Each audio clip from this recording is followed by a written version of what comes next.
Hello friends, मैं राजेश रॉय आप सभी को अपने YouTube channel Roy GS study में स्वागत करता हूं। फ्रेंड्स, हम लोगों ने अपनी पिछली वीडियो में इंडियन ज्योग्राफी में जो है वो मिसलेनियस क्वेश्चन से कुछ प्रश्न देखे थे।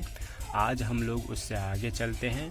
तो आइए हम लोग अपना आज का पहला क्वेश्चन देखते हैं। हमारा पहला क्वेश्चन है, बांग्लादेश में ब्रह्मपुत्र को किस नाम से जाना जाता है। तो बांग्लादेश में ब्रह्मपुत्र को जो है फ्रेंड्स जमुना कहा जाता है। दक्षिण भारत की गंगा किस नदी को कहा जाता है। दक्षिण भारत की गंगा कावेरी नदी को कहा जाता है।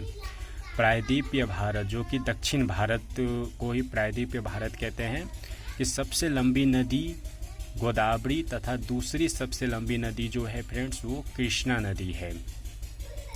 गोदावरी को वृद्ध गंगा कहा जाता है, जिसका उद्गम स्थान नासिक के निकट त्रयंबक गांव की पहाड़ी है। अगर गोदावरी के उद्गम स्थान एग्जाम में आ जाए कहां से निकलती है, तो नासिक से निकलती है। नदी द्वारा लाए गए अवसाद का जमाव जब मुहाने पर होता है तो डेल्टा का निर्माण होता है। डेल्टा का निर्माण कैसे होता है, तो नदी द्वारा जो लाए गए अवसाद होते हैं उसका जमाव जब नदी के मुहाने पे हो जाता है तब डेल्टा का निर्माण होता है। और डेल्टा की आकृति कैसी होती है, तो त्रिभुजाकार होती है। जो नदी डेल्टा नहीं बनाती है उसके मुहाने को एस्चुरी या ज्वार नदमुख कहते हैं। नर्मदा तथा ताप्ती नदी से कुछ प्रश्न देख लेते हैं। नर्मदा तथा ताप्ती नदी जो है फ्रेंड्स वो पश्चिम की ओर बहने वाली नदी है। एग्ज़ाम में बहुत बार ये क्वेश्चन आ चुका है, जो पश्चिम की ओर बहने वाली नदियाँ कौन सी है, तो नर्मदा तथा ताप्ती नदी हो जाएगी। और ये जो है फ्रेंड्स डेल्टा नहीं बनाती है। अब हम लोग अपने अगले क्वेश्चन पे चलते हैं।